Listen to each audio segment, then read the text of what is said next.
folks, it's Ryan. Welcome to YouTube. This is a fun place to watch videos. You guys, if you have subscribed to my channel, thank you so much. If you're new to the channel, thank you so much. I think you're supposed to do that thing like smash that subscribe and like button. Today, we're going to be recapping two episodes, the last two episodes of Salt Lake City. I didn't get to do it last week, so now I'm behind. I'm under the gun. I got to do two in one. So I'm going to hit some major scenes of the first episode from 2 weeks ago, and that is episode 5, and then episode 6 I'll probably do a fuller recap and then we'll be caught up.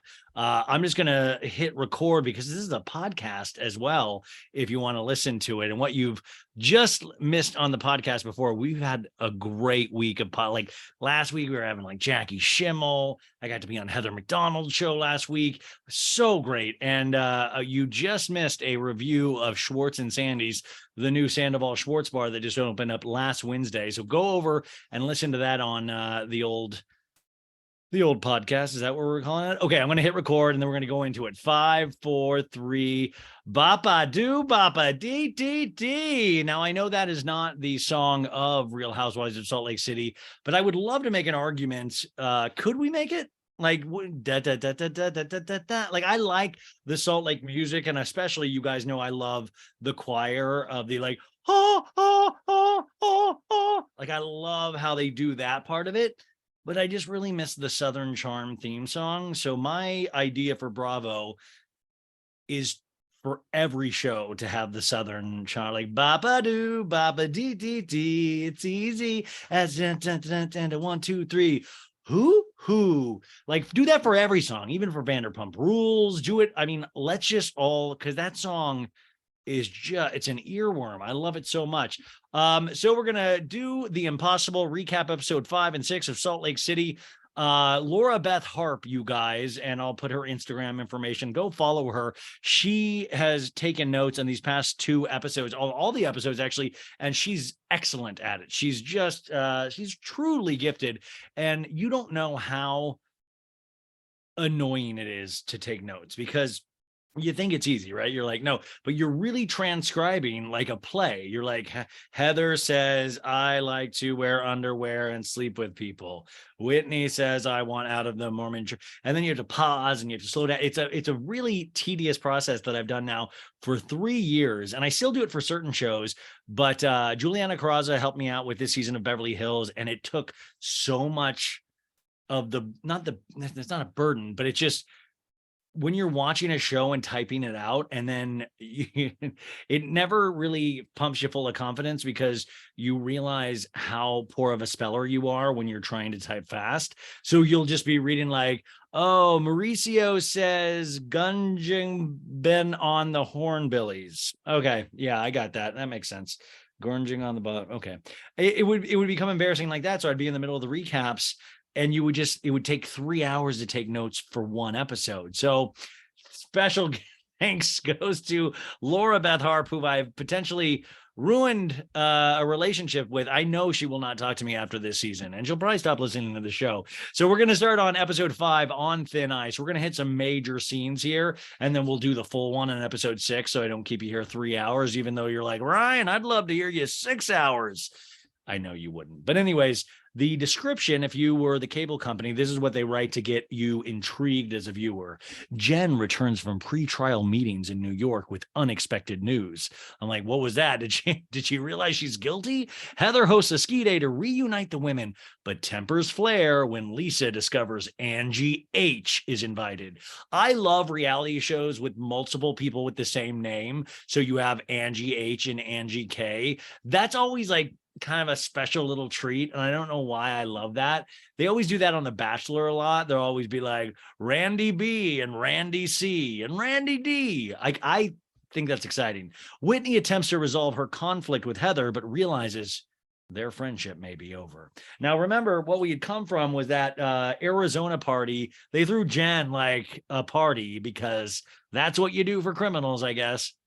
And Heather and Whitney ended up getting into a fight, and because Whitney said was like, Angie said at the basketball game that Lisa Barlow likes to suck D's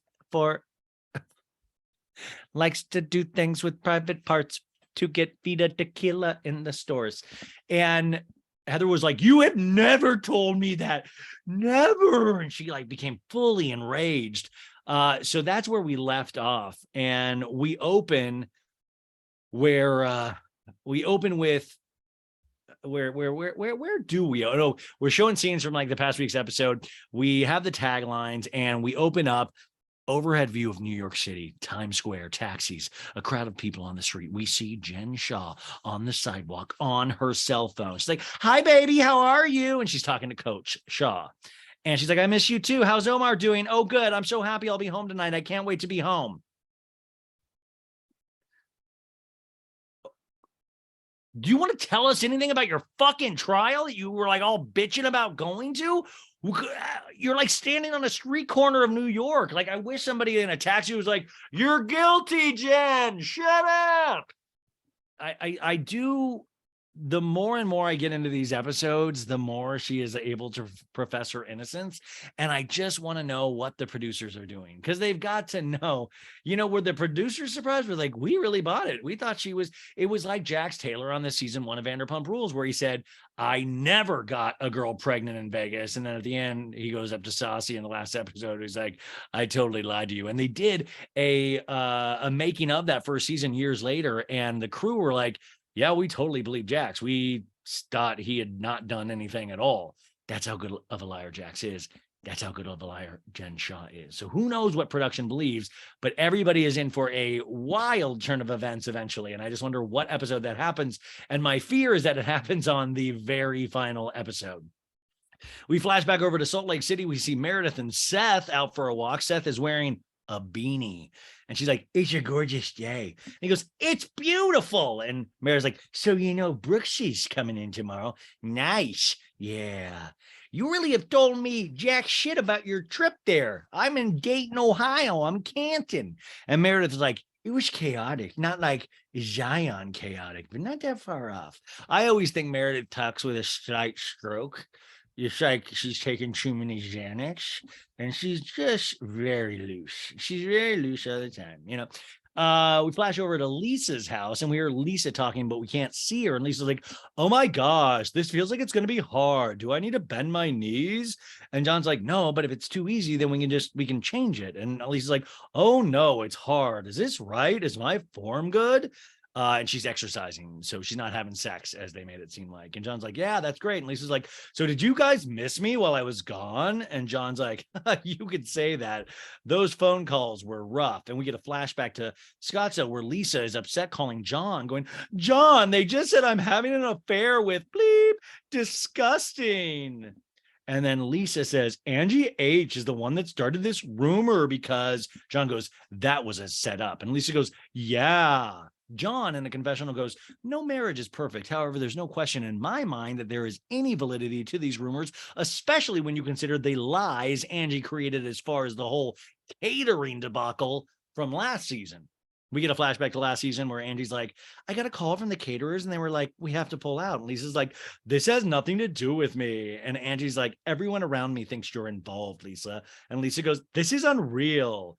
And then Lisa in this present day goes, she's a pathological liar. And this is where Whitney won me over a little bit. What do I always tell our kids? The bad truth is what? And John goes, better than a good lie. Yeah, she came in with a bad truth that my friends were talking behind my back, and she didn't feel good about it. And her guilt kicked in. And I feel like I saw Whitney in a different way. And I'm like, wow, this is being my friend. And as awful as the message, what, the way Lisa, it's not none of my imitations are quote unquote correct, but I do Lisa Barlow like Fred Schneider, the lead singer of the B-52s, like 10 Roof, Rusted, Love Shack, baby, Love Shack. That's how Lisa sounds to me. So Lisa goes, I give her credit. She said the bad truth to me. She told me the bad truth.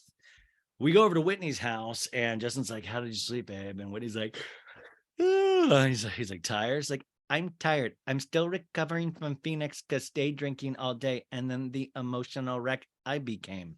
And Whitney goes, thank God I have reconnected with Curtis and Kelly, her step siblings, because they've been a missing piece of my life, don't you think? And we get a flashback to them.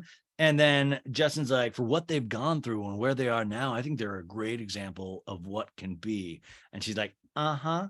Whitney's in a confessional going, my healing journey is not over. I have a long road ahead, but I realize after spending time with Curtis and Kelly, it's time to leave the past in the past. So I'm going to continue to work with my energy healer, and I'm going to look into therapy for PTSD and overcoming trauma.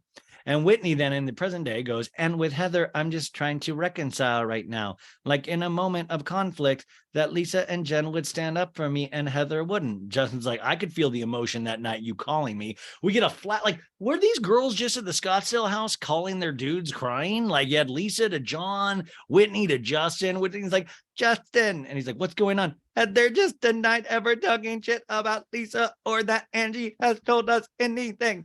And Whitney goes, because if you connect the dots of why it hurt so much, it's because she didn't hear me. I didn't have a voice in the situation. And that is how I spent my entire childhood. And I don't think she realizes that. Like in that moment, it triggered that. Now, Whitney's in this really tough spot, you guys, of actually trying to heal past abuses, but it's in this present day moment where it's probably going to wreak havoc on most of her current relationships. So like everything is potentially triggering. Everything is going to remind her of something that's happened in her past. And I'm not saying that she has no right to be mad at Heather Gay, but it's more like on the surface because she is dealing with so much at once. So all of a sudden we see Angie H, you guys. She is back looking all Sarah Paulson like, and Angie's like, oh my God, I can't believe I'm on screen again. Yay. And Heather's like, get in here. And they do that. Oh my God. And Angie's like, do you want a dirty martini? And Heather's like, that's great. And they sit down and I don't know, they're doing little Playboy dips with the like, oh, this is how Playboy girls dip their martinis. They're, it's like a little improv scene here.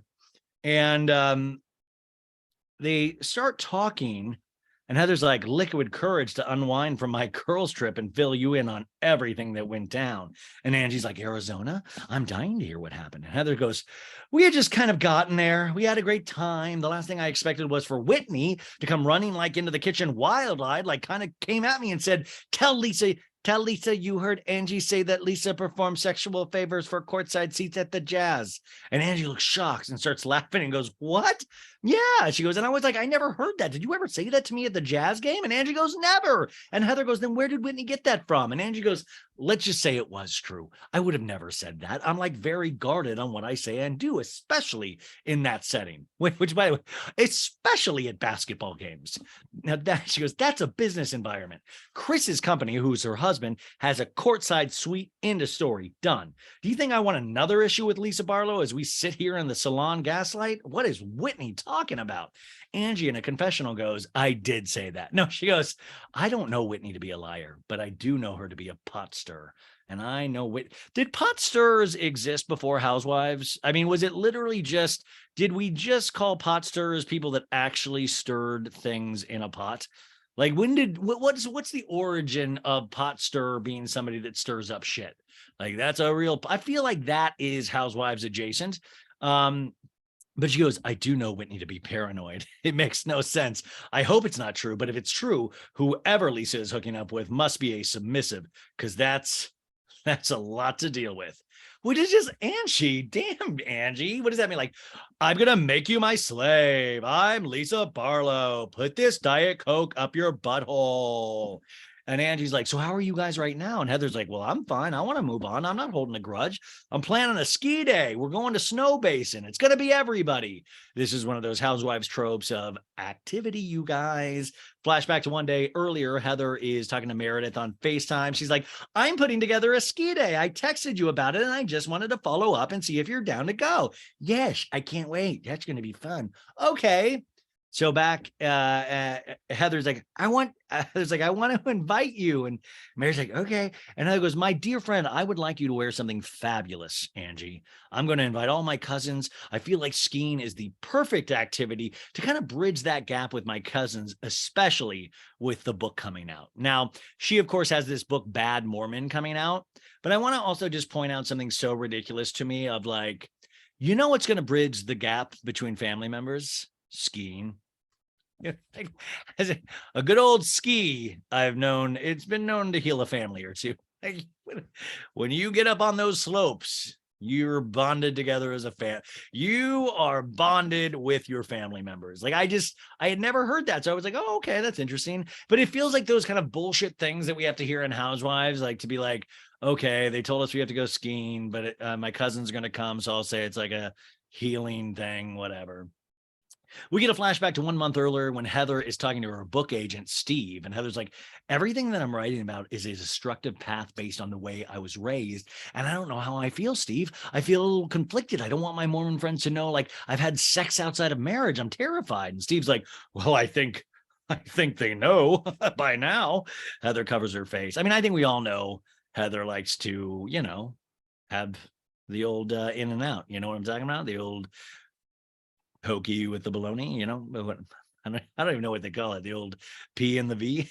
Yeah, we've seen it basically. I don't think her family would be shocked, but you forget that that's why this show is interesting, because you forget that it is this religious backdrop where that's a huge thing. I mean, listen, we can have sexual intercourse with whoever we want, right? We hope that we're in love or whatever, but a lot of people just do it just to do it because we're not going to get into that right now.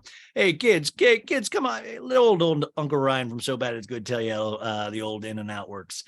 Not good. No, anyways.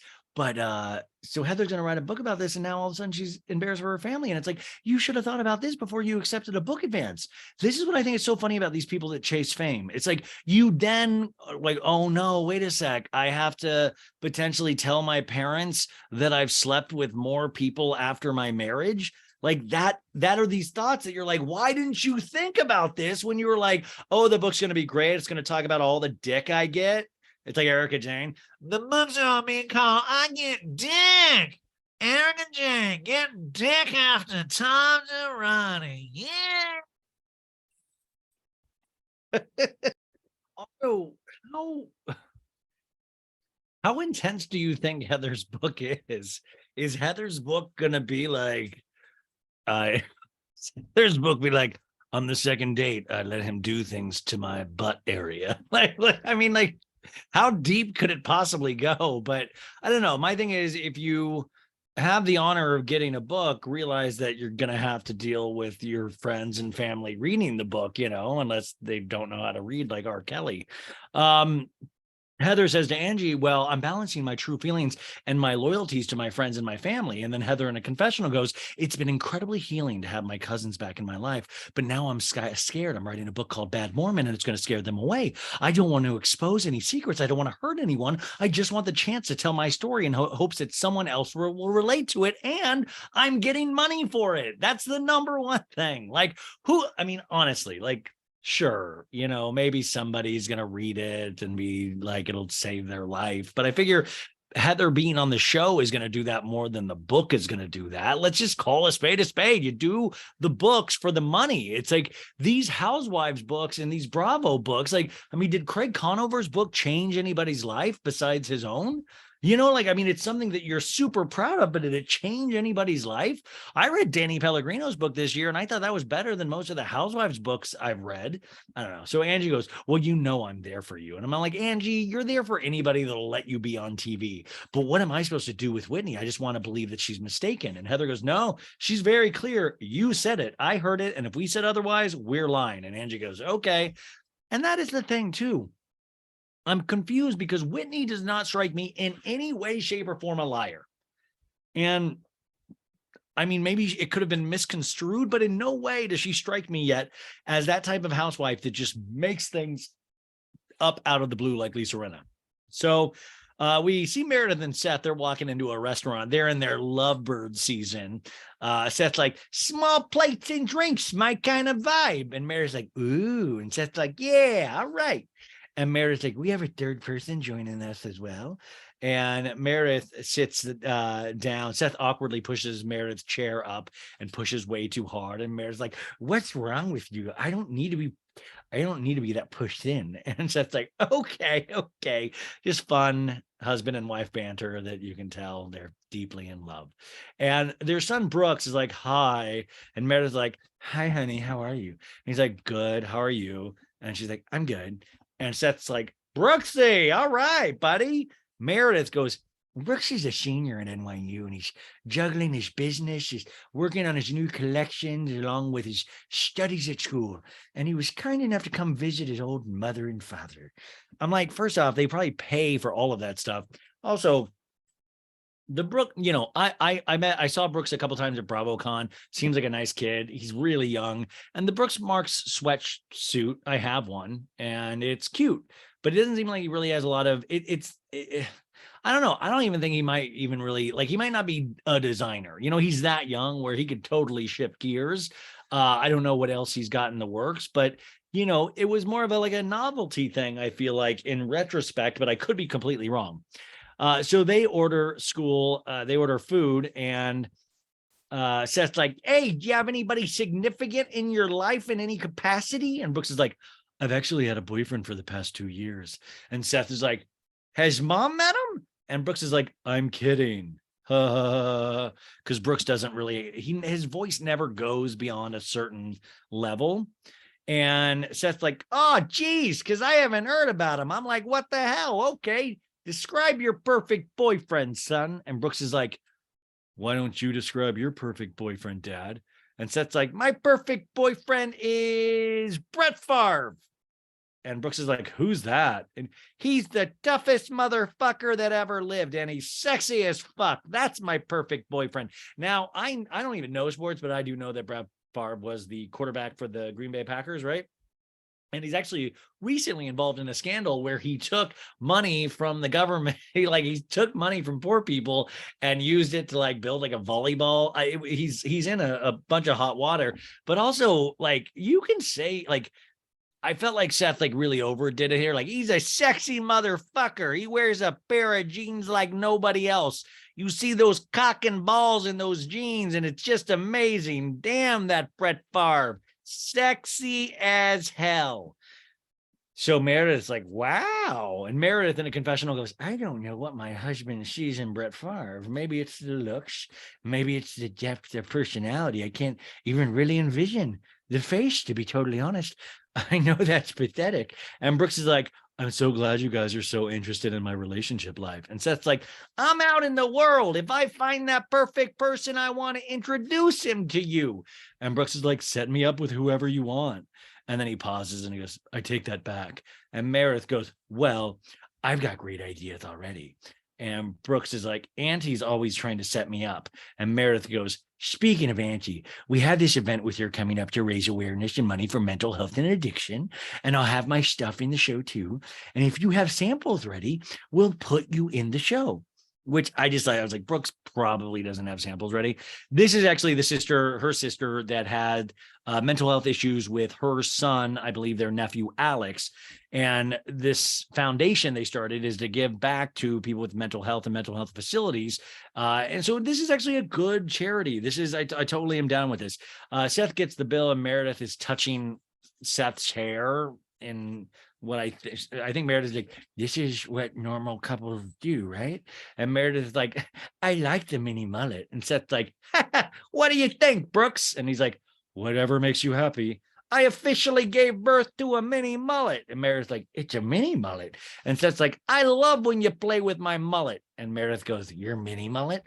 And Brooks gets up at the table. I'm about to vomit too. He's like, I have a business meeting. And Meredith's like, Brooks is like, let's go. So then we go over to Jen Shaw's house, and there's a bunch of to-go boxes on the kitchen counter. Coach Shaw is in there eating as Jen comes in. And Jen's like, some carbs, because we ain't on that keto diet in this house. she's always the life of the party. And you just always want to know if you think she's going to be the life of the party in prison. Like, do you think she'll be that person? Like, wake up, cell block it. Wake up, cell block it. You know, like I wonder if she'll bring that kind of vibe. So in a confessional, Jen goes, those 3 days that I was in New York meeting with my attorney was grueling. We're going through mock trials. So how my legal team is preparing me by saying lies, spewing BS, and just trying to tear me down. That was the last 3 days. So it feels really good to be home. Jen and Coach Shaw sit down together and they're very close looking right at each other. And Coach Shaw goes, this is called soul gazing. And Jen goes, what's the purpose of this? And goes, well, baby, according to the therapist, soul gazing is to allow us to connect without talking so that I can see into your soul through your eyes and extract something that I don't even understand what I'm extracting. And Jen starts laughing and he goes, but it's not for me to interpret. It's just for me to do.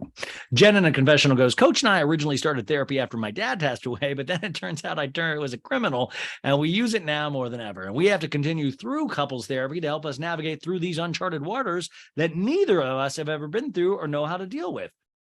Which is just wild. And I was wondering if Coach Shaw was going to look into her eyes and go, holy shit, you're fully guilty. I can totally see it now. But anyways, it's cheesy. They don't know about soul gazing. And she's like, I want to sit down and like debrief and decompress from the last week and a half. I had that girls trip in Phoenix. I got back on the plane to New York, went to meetings for 2 full solid days with Freier and the legal team, got home Monday, found out from Freier, the judge is pushing the trial out to July now. So we get a headline on screen of trial push for reality star, continuing to fight over subpoenas. They're the ones that pushed it back. And Jen's like, I've been working around the clock, preparing for a trial in 3 weeks, stressed to the max, trying to fit everything in, can't sleep because I'm up all night with a notepad on my nightstand, waking up if I think of something which, by the way, wouldn't you love to get your hands on that notepad? What if it's just gobbledygook, just little triangles and hearts and like Coach Shaw forever?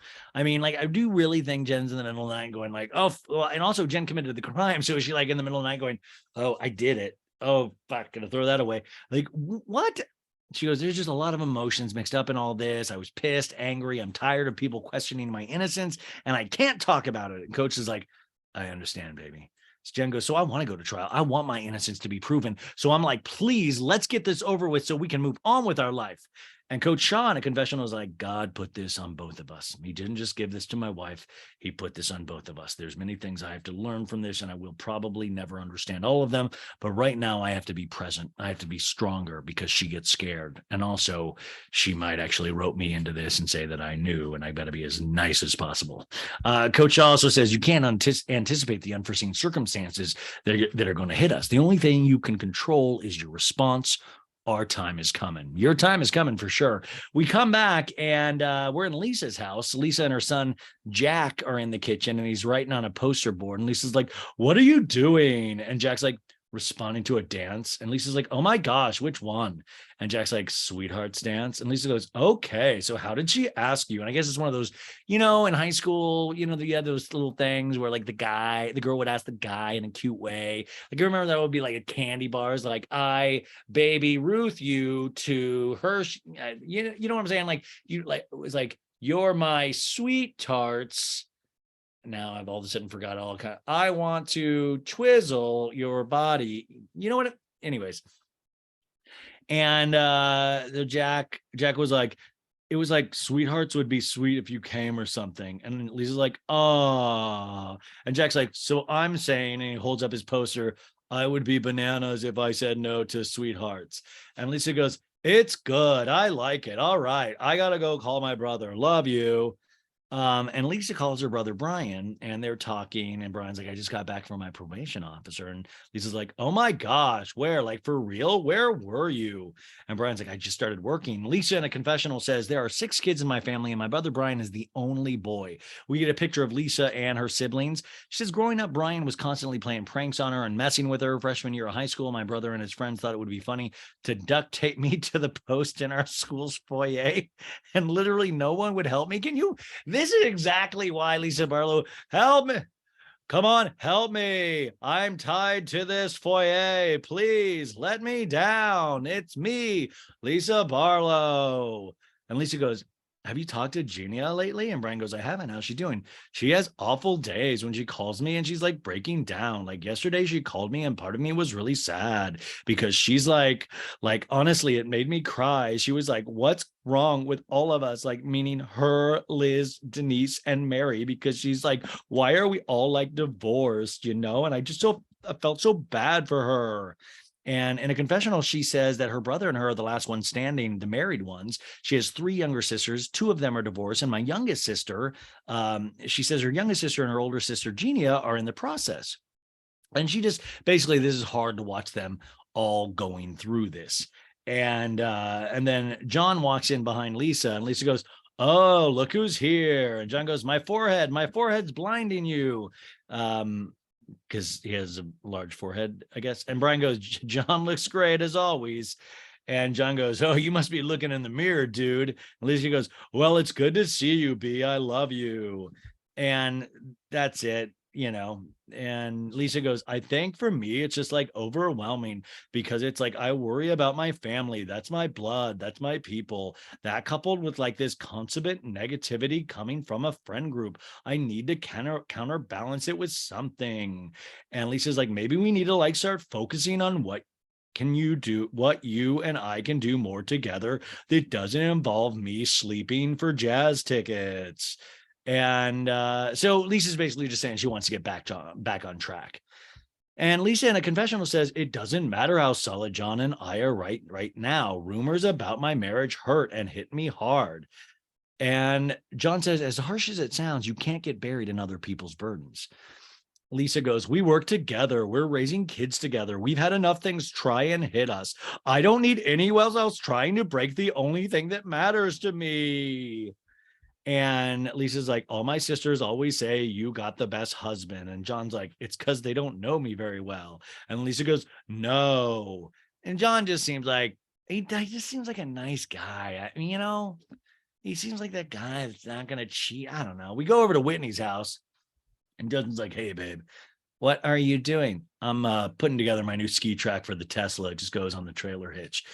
Oh no, we're gonna be trailer hitch people. I always judge those people. They carry their skis on their trailer hitch. We are top of the car people. And Justin's like, I have no idea what you're talking about right now, but this is gonna be really cool. And Justin's like, well, when he's like, Lorraine's coming over to notarize my resignation letter from the LDS Church, the Church of Latter-day Saints. And Justin's like, oh, today's the day. She's like, today's the day. And Justin's like, I'm actually really happy for you because I know you've been wanting to do this for quite some time. This is the final piece of like goodbye to the fucking man. Whitney in a confessional says, it's so funny because I was so eager to sign the letter that I failed to read the fine print that it had to be notarized. Because we saw that in the first episode where they went to get me the fuck out of this church.com and just like filled out, and she's like, we're done. But it turns out you had to have it notarized. They find new ways to keep you in.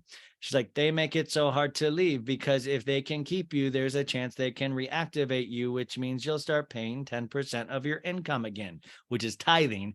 I think it's all about money and power and control. And so Lorraine comes over and pretty much, helps her fill out this form. They talk about her and her ex and how she had been unfaithful to him and got divorced. I don't know, it's this whole thing, but it's all about going against the Mormon doctrine and she's like, this is everything I've been taught my entire life. You should be excommunicating me on the spot right now. Like, she's done enough bad things against the church already in her personal life that she shouldn't even have to fill out these forms. Whitney goes, I remember sitting in front of the council, feeling not only ashamed of what I've done, but I almost felt like I was being preyed on. I felt manipulated. I felt icky. Then that's when I knew I did not believe this. So then I got divorced. Then I tried to do it again, but couldn't because I was still sealed to my ex. This is what's fascinating. They seal you in the Mormon church. So what that means is once you're married in the temple, that is who you are with in heaven. So Whitney is sealed with her first husband, which is like, whoa. So like, wait. I don't want to, they're in heaven all of a sudden if heaven exists, and they're sealed together because they got married in the temple. So they have to go through this whole rigmarole to get them out. It's all these kind of like weird little ins and outs. I have a bunch of friends that are Mormon and a friend that got excommunicated. So I'm a little aware of the process of all this, and it's so intense. Um, and it's just all about like the abuse and how Whitney never really was in control of her own life. And it seems like she got used at multiple times in her life. Um, she goes, I was not excommunicated because that wouldn't be in favor of my ex-husband. So even though I committed the same sin as Justin, he's excommunicated, but the men get to decide what happens to me. Our entire life, we were told because we're women, we don't have a say.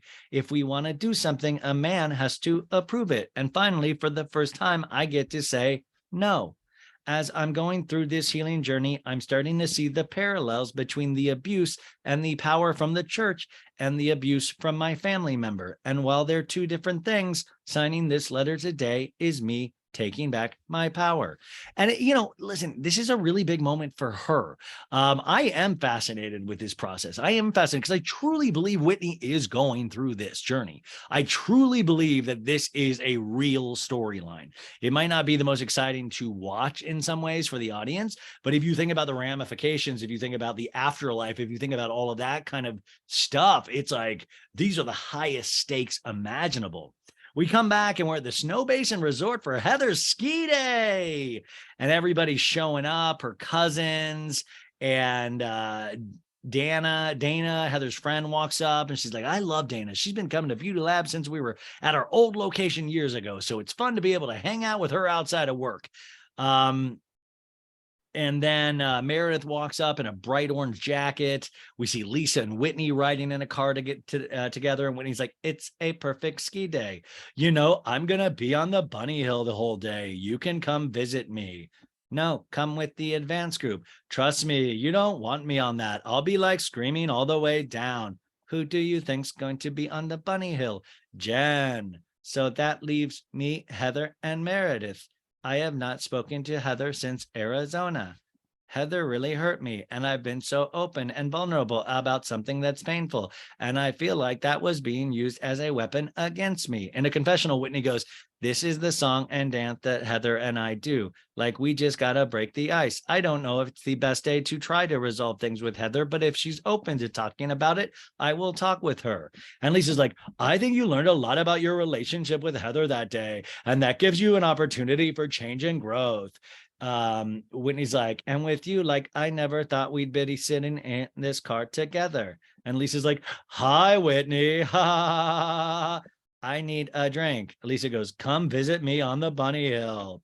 And then Meredith, she's there. She's like, there's rumors that you'll be bartending on the bunny hill today. Is that true? And Jen goes, absolutely. And Jen in the confessional goes, am I athletic? Yes. Am I a skier? No. Am I a criminal? Hell yeah. And we see that Jen also has a bottle of vodka with her. I'm not joking about that. Angie H walks in, 2 scenes in 1 episode. So she's riding high. She is living her life. And Lisa's like, are you kidding me? Did you know who was coming today? And when he goes, no. And Lisa's like, what is Angie Harrington doing there? And a producer's like, do you have any intention of hugging her or saying hi to her or spending time with her today? And Lisa goes, are these real questions? And Heather goes, you guys thank you for everybody to come into our Snow Bunny ski day. Now, I want you to self-assess. We're going to be on the badass mountains, but feel free to take it easy. That's okay. But we're going to take the champagne with us. And it's like, okay, great. Angie goes in to hug Lisa, and it's just uncomfortable because Lisa does not hug her back. And Lisa in a confessional is like, this hug is as fake as everything else about her. Why are you fucking hugging me? You fucking lied about me to damage me and my family. You could have hurt my business. Why are you here? And Heather's like, your name is on your skis and gear. Put it on and let's go to the gondola. Lisa in a confessional is like, I mean, it's like, okay, Heather, we're working on being in a good place. How do you expect us to have a good relationship if you invite somebody that just talk badly about my family and my marriage? So we have like, snowboarding. I don't know. It's all that ski shit we see on Winter House. Jen in a confessional goes, I'm from Hawaii. I'm like Moana, okay? I am like the heart of the ocean. And I don't know. I don't care a lot about physical movement, as you can tell. So these scenes do nothing for me. I'm not like, oh, you're gnarly. That shred that gnar. Like, I don't care. I let's get to the hot cocoa and yelling at each other. Jen in the confessional was like, but now I'm on the snow, I'm on the sticks. All right. And Lisa in the confession goes, I'm not like really an outdoor mountain girl. Like my version of outdoors is like sitting on a beach with a cabana with service, blowing people for jazz tickets, food service, beverage service, maybe something that would like come bring me new towels every hour. Like this isn't my kind of thing. So everybody is still snowboarding, and they're talking about snowboarding. I don't know. They're talking about having babies. And Jen says, listen, when I rolled up, I saw Angie Harrington, not Angie K. And Lisa goes, well, she wasn't on my guest list. I mean, we were friends for 20 years and she lied about me and my family and my business. That's not a friend. I don't even want her around me. And Danny's like, but 20 years is so long. How do you feel about ending the friendship with her? Fine. She's Heather and Whitney's friend. I'm uninterested. It makes me question Heather a little bit, though, because it's like, Heather, she's been talking shit about me. Like, why are you inviting her? Especially like Heather and I have been working towards a better relationship. And Jen's like, right. You know what? I think we wrap this up and we go to après-ski. How do you say that? A-P-R-E-S? Après-ski? They had a show on Bravo. I never watched it. Anyways, they get off the slopes.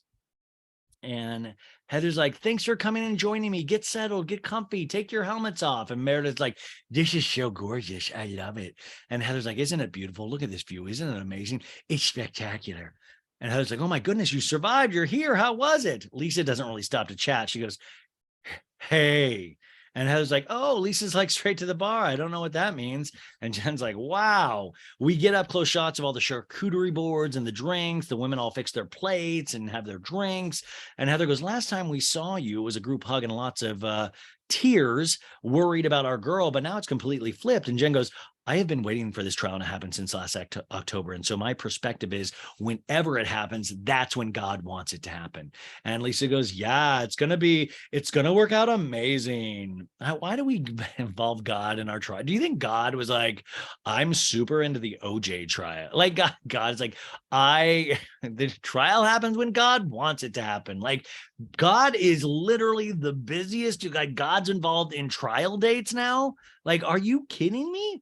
Lisa's like, yeah, it's going to be amazing. And Jen goes, okay, so here's the thing. They're looking at July 11th. And Lisa goes, oh, so Hamptons. The ladies all laugh. And Heather's like, Hamptons. And Jen's like, I'm like, I'll get the house. And Whitney goes, I don't know why we're celebrating this, because that's more time that goes by that she doesn't know what the outcome's going to be. She doesn't know who the witnesses are. She doesn't know the evidence. Like the prosecution could be gathering key witnesses that could be really bad for Jen. Like Whitney is the only person that seems to get it. Like, why are we laughing and joking when it is like, this is bad. This is all bad. And Heather's like, okay, well, anyways, I'm going to go get some meat. Meredith and Angie H stand at a table together. And Angie's like, oh, that was so lovely today. And Meredith's like, such a nice day. And Angie's like, I had such a nice time. Whitney walks up and when he's like, am I interrupting? And Angie goes, no. And Meredith goes, you're always welcome. And Angie goes, so I was with Heather last night and we had a little spritzer. And she was saying that in Arizona, you guys had a falling out, which was very surprising to me because you guys are like, you've always been ride or die for each other. And Whitney goes, yeah, the problem is that we got tripped up on details instead of the bigger picture. We were all at a jazz game. We all talked about a certain man, and I know you know who I'm talking about. The photo of Angie, Whitney, and Heather from the game comes on the screen, and Angie goes, okay. We were joking that Heather should date him. The rumor was that Lisa had, which Lisa clearly says she hasn't. Like maybe Heather doesn't remember because there was a lot we were drinking. And Angie goes, we were totally drinking. I'll be honest with you. I don't remember all these details. I know that we did. Well, okay, but I think it's pretty clear I would own it if I remembered it. I just don't. Whitney in a confessional goes, I expect this of Angie. This is what liars do to cover their asses. But now I'm not upset with her because the stakes aren't as high as they are with me. And Angie, like Heather, means more to me. We go over to Heather, Dana, and Jen, and Heather's like, what happened with the bunny slope? How was it? And Jen's like, you invited Angie Harrington to ski day? Really? I feel like Lisa's feeling like if you're trying to get to a better place with her, why did Heather invite Angie? And Heather goes, no, that's totally fair. I was just trying to like bring all the worlds together. And Dana goes, if I was her, I would want to hear that from you. And Heather goes, it's like a shitty excuse, but it's the truth. I didn't do it to be like a jab. And Heather's like, I did it because I'm on a reality show and they want, fights. And Dana's like, then just tell her. Jen goes, yeah, go talk to her. Go there right now. Heather turns around to face Lisa and goes, hey, can I have a quick convo with you? Heather goes, I had a conversation with Dana and Jen. And Lisa goes, okay. And they're like, why did you invite Angie H? When I put this together, a list of who I wanted to ski with, I didn't even think about you or consider you. And I'm sorry for that. Lisa in a confessional is like, the fact that Heather didn't even take my feelings into consideration might be worse than the guest list. Just so you know, going forward, I wouldn't be okay with that. And I also want you to know, I would never do that to you, And Heather's like, I got it. I'm sorry. Thank you. Lisa and Heather come back to the main group. Jen and Lisa go to fix their plate from this charcuterie is just eaten nonstop. Angie H comes out of nowhere to talk to Lisa. She's like, boom. And Angie's like, hey, could we talk? Let's go over here. Let's talk. Angie, to be honest, I'm not really interested with more lies. I'm not really interested. And Angie's like, tell me what the lies are, Lisa. I'm not really interested. Tell me what the lies are that you think I've said. Oh, there's so many, Angie. There's too many to count. No, I'm not really interested. Sorry. I'm just not interested. I'm not really interested. And Angie's like, tell me what the lies are that you think I've said. There's so many, Angie. I'm not interested. Sorry, I'm not interested. I'm going to keep saying interested. I'm not interested. And Lisa goes, she's not my guest, and walks away. Lisa in a confessional goes, it doesn't matter that we knew each other for 20 years. It's like stab you in the back, kiss you in the cheek. And sometimes it's both at the same time. The damage has been done. Whitney walks up to Heather. I need to talk to you. You do? We won't be long. Where are we going? Yeah, over here. What's up, sis? Our fight was over details. I remember very clearly talking with you about Lisa. I know we've talked about rumors about Lisa.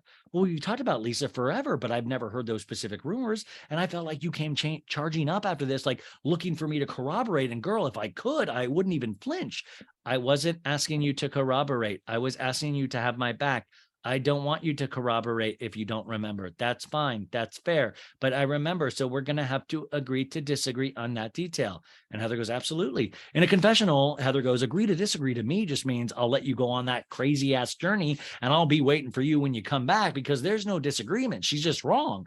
Whitney goes, but there's something you did on that trip that hurt me even more. And Heather goes, what? You used all the toilet paper. No, Whitney goes, you said you took my pain and weaponized it against me. I don't even know if you're aware. And Heather's like, how? Tell me how I did that. You kind of turned it on me that I made the trip about myself, this healing journey, like it should have been about Jen. But in this moment, I didn't see me sharing what I was going through as making it about me. And Heather goes, I'm sorry that was interpreted that way. Heather did kind of do that, you guys. When he goes, I just think what matters is that I was hurt and I want you to hear that. Whitney in a confessional goes, I don't believe she's being sincere because she still hasn't given an explicit, I'm sorry for not having your back. And Heather goes, it's bad weather no matter what, and we can weather the storm. And Whitney goes, okay. Whitney goes, Heather's the biggest woe is me person. And I have been here for Heather countless times. But in this moment, all I hear is Heather doesn't care about me. And then Whitney tells Heather, thank you for hearing me and understanding my hurt. But it was so deep that it's just going to take a minute. I'm trying not to put up walls, but my natural instinct is to be don't touch me. Don't touch me. And that's the end of that episode 5, you guys. And now we go right on to episode 6 because we're catching up, baby. So this is last week's episode. We're doing these back to back. So I hope you're enjoying this. If you're YouTube, get a little drink. This is going to be a little long and